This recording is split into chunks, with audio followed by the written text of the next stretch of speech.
His computer. Right, here we are live across Facebook. We are live, and I'll put it on the YouTube channel later. So it's my absolute pleasure to my Monday afternoon, slightly different time, 2:30. We're flexible and nimble. I can do these kind of stuff. So I have the pleasure of talking to Christiane Ebert this afternoon. I know she's situated in Woking and she's a Pilates teacher, but more of that later. So Christiane, very, very welcome this afternoon. Thank you for having me. It's really a pleasure. I love it. Good. So my first question, I like to ask people, is about networking. Tell me about your networking journey to date, and what does networking mean to you? Well, it's actually been a very positive journey here, because the networking journey in South Africa I had was through let's not mention names, but through a very big networking company. Are you allowed to mention that? Yes. It was terrible. It was the worst experience of my life. And I out of pure stubbornness, I would have not joined a networking company, because I find them pathetic and so on. I can get on my soapbox about. No, I don't think so. But privately, definitely, but not on camera. Exactly. So yeah. I will leave that. But anyway, so I didn't even see that fit for me. And then I don't know who, actually Fiona asked me, told me about Zirgu, and what a difference! Yeah. What an absolute difference! The joy people are having, and the joy they're expressing in their with their occupation and their profession, and how they're dealing with people is so vastly different. And I think that's what it should be all about, because if you're networking, you creating a relationship with other people. The first impression is always the most important impression. And even a Zoom network, if you have them all in front of you, and if somebody smiles at you and laughs, and everybody's having some more on a personal level, also some contact, it is so much more valuable, because those people you also remember, and those people you also share again, because you remember them. Exactly. Yeah. I mean, certainly, I've talked about it at length. But the pandemic has changed business dramatically, and I mean, for Zuko, it's all about connecting on a human level first. We connect on a human level, and then on a business level. So I'm glad. You get the ethos of Zuko, and I'm glad you're loving it. We haven't met in person yet, have we? Unfortunately, Christiane. No. Right? But you're Woking. You're not far away, so I'll definitely come and see you fairly soon. That's good. So tell me about a little bit about your journey to date. What's your professional journey to date? Oh, that's it. That's how long have we got time? Well, so I'm originally, I have a very backwards forwards sort of. I put the cart in front of the horse many times in my life. So originally, I actually wanted to be a doctor, perfectly in the army or something higher, really interesting. And so I was always interested. The point of it is I was always interested in a medical profession. I then fell pregnant with 16. So I had a child with 17. So I had to finish my A-levels. With a child literally on my lap, which in Germany, at this stage, I was still in Germany, and with the help of my parents and my boyfriend's parents at that stage, was possible. It was hard, but it was possible. But also, everybody had decided that I would study and not sit there and become another pregnant, number who would then have no training. So, but study to be a doctor was out of the question. I needed to earn money at the same time. So I went into nursing. And in the meantime, my boyfriend, who was then my husband, by that stage, my husband, got an offer to move to South Africa. So we moved to South Africa. I finished my nursing training and never used it, not once, not for one day. And I literally flew the day after I got my exam and passed. Because the South African government would take it as but I could work in England, and they would accept the English nurses, but they wouldn't accept the German nurses. So it was like God knows what. And so I then decided I have to do something to earn some money. And so instead I had 2 more children. And not that you earn money with that, but I could have made a profession out of that. And so I then decided to study fashion design, and totally the other direction. And I did that again with a child on my lap. It seemed to be sort of a trend in my life while I was pregnant with the next one. So I'd done a 2-year course there and done that for 25 years, professionally sewing wedding dresses and whatever you name it. And then at the same time, I then started, my marriage had fallen to pieces, and I fell out of the rebound into the hands of a psychopath who decided to beat the living daylights out of me and the children for 6 years. So in any case, then I decided I started teaching at the same time. And because I was the main breadwinner suddenly for 5 people. And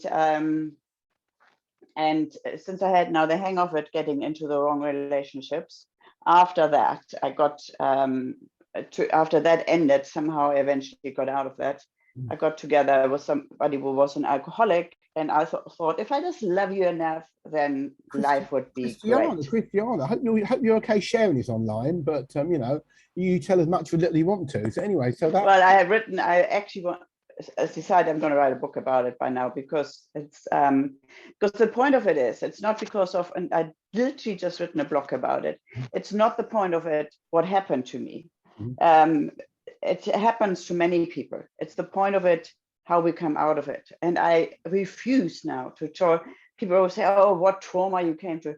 No, I'm not labeling it as a trauma anymore. It's a journey. It's a journey I had to go through to be there where I am today. And I have 4 children. I'm 57 years old. I'm brand new in the UK, and need to start from scratch. And it is a new start. And but I have a handbag literally full of wisdom for my Pilates clients and for my life coaching clients. And that is the point out of the story. And I'm actually turned a little bit of an ox now. I could say it like this. You could call it stubbornness. Sometimes I call it tenacity, but it's like, I will achieve, and I will be successful, and I will make it. And I think that's what the whole point of my story is. I can now look at my coaching clients, and that's why I'm like to connect the Pilates and the coaching, because the principles of Pilates, that's what I said this morning, they are very much part of everyday life. We need to achieve a balance in our life. We need to concentrate and focus and center ourselves and so on. We always talk about it, but those are actually the principles of Pilates for our body and mind. And Joseph Pilates thought how to do that. And he actually thought nobody could live without Pilates, because for him, it was a mindset. For him, it was a way of living. So I'm not going quite as drastically as him. But what I mean is that you can combine them very nicely. And I teach women and men again to be positive again, to actually, there was a stage in my life where I couldn't look in the mirror and positively say, I love the woman who's looking at me. I couldn't. But I worked through it, and I came out on the other side. And that is important, that I have that for my clients. And no training in the world can give you that. And can I just go back to part of your story? So you told us already how old you are, and you had a child at 17, so you got a 40-year-old, that means. Did all your children come with you to the UK when you moved back to the UK recently? No, well, my daughters were already here. They were 5 and 7 years already here. That was the point why we came. Okay. My son is still in South Africa with his wife and my 5-year-old granddaughter. So this is the eldest. And they're going to Australia, but because of COVID, they can't get into Australia. So they're living in my house there in the moment. Wow. And waiting until Australia opens the borders. So, and Sophie and I, we are all on a German passport. So we would have to come here before beautiful Brexit hit the planet. And otherwise we wouldn't have to come in. So we literally decided in September. It was in the air for a while, but I always said, Sophie, this is my 16-year-old, she has to finish school first. And it was more of me procrastinating, I think. And in any case, it didn't work like this. We had to decide, and we decided in September, we're going on the 5th of December. And why the UK? Because my other daughters are already here. Your daughters are over here, that's fine. So my family's in, my mum and sister and so on, they're in Germany. So I had just been there last weekend.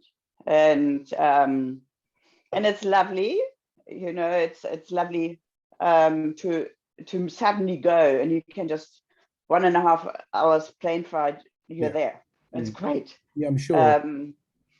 So tell me about your business now. So it's a Pilates. Remind me, Pilates, the word Pilates, where does that come from? Do you know, is it Mr. So Joseph Pilates was originally the gentleman who invented it or started with it, but he was like a very sickly child. He had rickets and asthma and all sorts of illnesses. So he wasn't really allowed to do much and got pampered very much. And as it was at that stage, it's like the early 1900s, so you didn't get much of a chance. So he actually drew himself anatomical charts for people from animals and copied their behavior and how their movement, and decided that's how people could be moving in a much healthier way. And he then trained himself according with those anatomical charts to become actually then himself. Other people used him as an anatomical chart, and he went then into the circus, and then I think the First World War, he decided then that the army wanted him, and he decided then no, he was going to go to the States. And that's what he did. And he built his first Pilates studio in New York. That's why it's called New York Classical Pilates. That's the original version of Pilates. He met his wife on the journey to the States. And he originally trained as rehabilitation for dancers. So he worked with all the big dancing personalities of the time, and then trained Pilates instructors. So I'm a 5th generation Pilates instructor, because he trained one lot, and the next lot trained the next lot, and so on. But then the problem occurred that when he died, he hadn't painted his name. So he called it originally chronology, yeah, and which I think is actually a much contrology. So now we get it right. It's a much better name, because Pilates teaches you to have control over your muscles with your mind, and I think that is actually a much better description of it, a much shorter description as actually to say what Pilates actually does. But because he didn't, and they named it after him, people all over the States and in England, they started in their own thing. So we have Windsor Pilates, Dock Pilates, this Pilates, that Pilates. People in the 60s, they get taken to court because somebody wanted to take the whole west coast of America and use the name solidly. And it got thrown out because it was a paint in it. So everybody can use the name Pilates for whatever you want to do. And so there's a little bit of a fight about it now, because there's so many horrible, and I really call them horrible, short Pilates courses over a weekend. Learn Pilates in a weekend or something. It's absolutely impossible. And but because it's not patented and there's no really a governing body, there's in the States a governing body, but it's still not a legal binding entity. And I think the same here and the same in Germany. And so you can belong to it so that you have a little bit of a backbone. But I still believe as long as you teach and your actions speak are louder than any piece of paper you're going to have. I have several certifications and from various organizations. But I taught also for 30 years general group exercise, Pilates, group exercise. So I put a bit of everything always in, because I think whatever's right for the client is right in that moment. And it doesn't have to be 100% Pilates all the time. Because some people don't get the mindset for Pilates. And I mean that with all my love, there is a certain mindset, and you have to then tune it so that they get the same movement and the same benefit out of it as somebody who's been a dancer before or something like this and is as nimble as anything. You want them to get the benefit out of it. You don't want to make it a competition who is the best in it. Okay, and then you talk about you do the life coaching as well. When did you introduce the life coaching element to your business? In 2015. And because that's when I moved out for the first time to stand on my own feet with my then 9-year-old. And my girls had just, the second girl had just followed her sister here. And I thought, no, I'm actually doing something with it now. Instead of pondering what all happened to me, I'm now going to do something out of it. Yeah, so please forgive me for interrupting, but presumably because of your colourful past, you spent a lot of time thinking about life and what it's all about, and that's what took you on the journey to become a life coach, presumably, was it? Yeah. Yeah, a lot of journaling and lots of working with other coaches. Really? And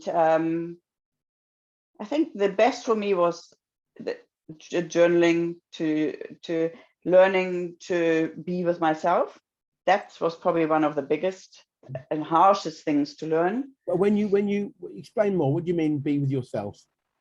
Well, I was for the first time now living on my own, and my daughter went every second day to her dad, every second weekend to her dad. So I remember that only very well. The first weekend I moved in, the second weekend was Easter. And it was Sophie's day weekend with her dad. So they went away, and I was totally on my own. I didn't know what to do with myself. I had, for the first time, when you have children from 16 years onwards and going through all sorts of phases, I didn't know what to do with this. I couldn't even sit down and sit a movie or something. Instead, I ate all her Easter eggs I bought for her. That was my occupation for the Easter weekend. Yeah, I'd have done that. So yeah, I remember that. I will never forget that. But it got better, and it's lots of talking to myself. And that's why I cycle, because I can talk to myself. And nobody thinks I'm crazy then. But also the journaling. I was never a good person journaling. I was never a good pen pal or anything like this, because I would only journal about bad stuff. I was only ranting and raving. And that's not what journaling is about. Journaling is about to get in touch with yourself, and maybe also in touch with your inner child and so on. So that helped a lot. And but it took time. It took time to work through that, and I still work through it at times. It's never. I don't think it's ever an end journey. And so do all of your clients, is it the Pilates and the life coaching, or just either or? No. Quite a few of them just do the Pilates. And I think most of the time it is like this, that I have somebody for Pilates first, and that they're doing the life coaching. And because I'm also a health and wellness coach, so I help also people to lose weight. And because I'm still studying for sports nutrition as well. So just because I love studying, but so I combine that all. So then it's nice when they have Pilates and the coaching, and I'm losing my headphones. And so then, but normally for the coaching itself, they come totally independent or from the Pilates side. It's very rarely that I've got a life coaching client who says, "Oh, I like to do Pilates." Suddenly, that's and your life coaching clients. I mean, without giving what kind of issues do people come to you with? Is it just kind of a lot of anxiety, confidence, panic disorders, empty nest syndrome, woman who's suddenly children gone out of the house and they don't actually know anymore what to do with their partner because they haven't learned to be together. Imposter syndrome. Sorry? Imposter syndrome. Yeah. Mm-hmm. That's all under the head of confidence and self-esteem. And it really, at one stage, I thought I would focus on people around 50. And then I had a 30-year-old coming to me and she says, Christiane, you need to help me because I don't know what to say. I cannot open my eyes when I step out of the shower. I hate what I'm looking at. And that was a perfectly beautiful young 30-year-old and so on. So we worked for a long time through it, and it turned out beautiful. And it was to the point that she hated herself so much that she wanted to give up her marriage. She was only 2 years married. Mm-hmm. And we worked through it nicely, and it came out lovely. She's an amazing ultra runner, marathon runner now, and a happy marriage. And then I can say I'm really proud of them when they achieved it, because it's not I haven't achieved that. Of course not. The questions I have to just ask the right questions and just be with you and think with you. Mm-hmm. But it's actually your achievement. Mm. And you talked about mental health. You talked about that recently, and obviously the last year and a half has been difficult for a lot of people. Have you noticed a big uptake in people coming to you with all kinds of different and unusual mental health issues? I think a lot of people from the point of that there's suddenly, I see it in my Pilates client, and actually ended up doing a lot of coaching in the Pilates classes because they couldn't cope with being all together in one spot. Mm-hmm. Children not going to school, homeschooling, parents turned into teachers. Mm-hmm. That alone turned into situations which weren't always very nice. And both parents trying to work on top of the time and totally forgetting about self-care and looking after themselves. I actually had a talk to my 16-year-old the other day about it. And I said to her, you have to look after yourself first before you can be there for anybody else. Always put your own life jacket on first, absolutely. Yeah. Exactly. Yeah. But it's hard when you're all put together into a too small space. Mm-hmm. And to learning to communicate also. I have one client where we actually done a role play because she actually needed to learn to communicate with her husband again over the children. And I made a good husband. So, but it's, I'm actually, I find I can't label myself. I always say I'm a life empowerment coach. And I think that's actually probably the right label, because I empower you to be the person you really desire to be. But sometimes you don't see what you desire to be because you look at yourself with different eyes than I see you. Mm-hmm. And I think we all have that from time to time, that we're not really sure what we really are, or I don't like this. Or if I look at my videos, for example, and I have now a coach who looks at my videos and says, Christiane, they're beautiful. Absolutely, yeah. And I think, okay, if you say so. I mean, I've talked about this with a couple of people. I understand, certainly being a woman, being a mother, I understand being a mother is, all enveloping. And to your mother, you were a mother for a long time, and then you stop being a mother, who are you, kind of thing. So exactly. Yeah. But I mean, it's equally hard for men, obviously. I mean, men, husbands have a different role to play in a relationship. And I think in a way, men have it worse. Mm-hmm. And I talked for a while with some clients when I was still in South Africa about it, because they get expected everything. Mm-hmm. They get trained, especially our generation, maybe still the generation a little bit before, so 10 years older, they get trained by their mothers in a certain way how to behave, and by their dads in a certain way how to behave. And you have to be tough, you have to look after your family, you have to earn the most amount of money. Crying and showing emotion is certainly not on. And but then the wives are now coming and saying, but I want you to be equal in bringing up the children. I want you to do the shopping as well. I want you to do the cooking and the cleaning. And certainly I want you to understand me emotionally, but they've never learned that. Mm-hmm.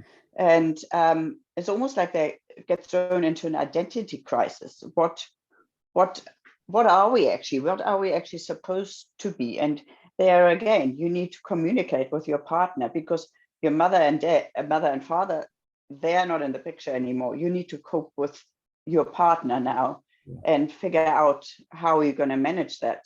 Communicate. Yeah. Did you do your Pilates classes? Presumably before the pandemic, were you doing in-person Pilates classes? Yeah, I had my own studio in my house. Oh, really?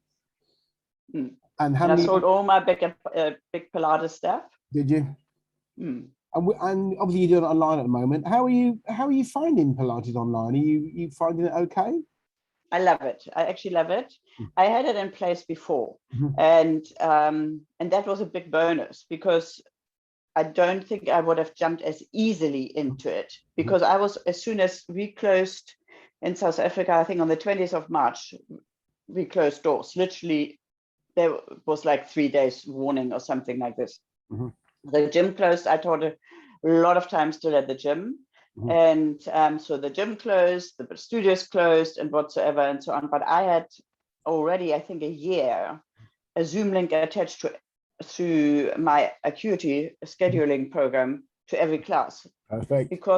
Because of people going on holiday, people going on business trips. So I can always, it's difficult, but I figured it out to put them into a group class, even when they're on my laptop or on my, they were then on my Big Mac or on the TV. Well, I was telling you that I did some Pilates online, and so the first few weeks I kind of didn't realize that all I want to see is the Pilates teacher on screen. I don't need to see the other people, but I got that worked out eventually. So I mean, what's the most number, Marla, what's the most number of people you've taught online in one go? Any big classes? I had a big number of about 30 in South Africa, but that was a once-off event through a company. And here, you know, I also have to see them. And the point of Pilates is that I actually can see and moan at you and cue you and so on. And so I would say I wouldn't put more than 8 into the class. Yeah, because also you find that too many of people, the screen changes often, and you think, oh, where am I now? Where the other person, you know? So, and I have to do it. Well, that is a very big difference, I find, to the in-class teaching, in-house teaching, because there I can walk around and poke people and prod them and whatsoever and so on. Here I have to do 90% of the class with them, because they stop. They stop and look at you and like, oh, that's what we're doing. No, we're not sitting here and drinking a cup of coffee. We're actually exercising. So you have to do it with them. Yet if it comes to stuff like today, I teach 5 classes. So I will stop in between sometimes and just say, okay, you know, just carry on with the last 10 or something like that. But you need to be active with them. You need to be with them all the time. You need to motivate them all the time. It's very different to teaching. I was teaching at the gyms, 30, sometimes 35 people in one go. It's a very different vibe. And I like to sort of recreate this vibe a little bit in my Pilates class, because I get bored easily and I like to have fun. And I always presume that everybody else likes to have fun and gets bored easily too. That's why we get on so well, and that's why I like the Zuko vibe. I must come to one of your classes. And before we go, can I just ask you, is there anything, well, you've been very open and I appreciate openness. Is there anything else about you that we don't know or might surprise us? I used to do car racing for about 3 years. Oh, wow. What kind of car racing? You mean around the track? Yeah, around the track at the Kyle Army in South Africa, and a couple of other tracks. I've done it with Sophie's dad together. We souped up my Golf GTI. You souped up a GTI. Wow. That's we souped it up. We put the racing chip into it. upgraded the exhaust. It was a GSG anyway, so I could drive with manual, automatic, or with pedals. So, and I done that for about 3 years. I absolutely adore it. I miss that so much. It's just like, there goes nothing over it when you sit on the start line and you don't know if you should be sick or the butterflies are going through your stomach. And then you have the next 15 minutes. It's just your track time with others, obviously. And the more confidence you gain, and that's so like life, isn't it? The more I was thinking exactly the same. Yep. Yeah. That's the better you get it, and you can't wait for the next time, you know. And yeah, that was great. And you're a grandmother. You mentioned you got a 5-year-old. Did you say? Sorry. You got a grandchild. Yeah, I got a grandchild. She's 5. She's in South Africa. So I have to play hide and seek with her over Zoom, which works by the way very well. I can give tips about that. Yeah, disappear for 20 minutes and then you still looking for me. Wonderful. Yeah, something like that. So I was standing behind the wall and sort of my arm comes out and he's saying to her mum, "Do you think that's Omi's arm?" And so I put my arm back and then put it out again. And she says, and Taryn says, "I don't know." And she was so freaked out about it. Oh, wow. And then I've got another one on the way. My daughter here now is due in 2 weeks. Oh, how exciting. I'm so yeah. pleased for you. Christiane, it's been an absolute joy. This half an hour has whizzed by. Yeah. I feel even though we had a one-to-one, I do feel I've learned more about you. I'll never forget now you have a 40-year-old son, okay, yeah. I know how old you are. But no, it's been an absolute joy, Christiane, and thank you so much for joining us. Thank you. Are you speed networking with us tomorrow at 10 o'clock? Yeah. Good. Okay, thank you. I will turn this off on Facebook. I know we had several people watching us. No question, I don't think. Lots of people were watching us. Okay, Jack and Justine were watching, so that's good. So let me turn that off. And so thank you very much, Chris.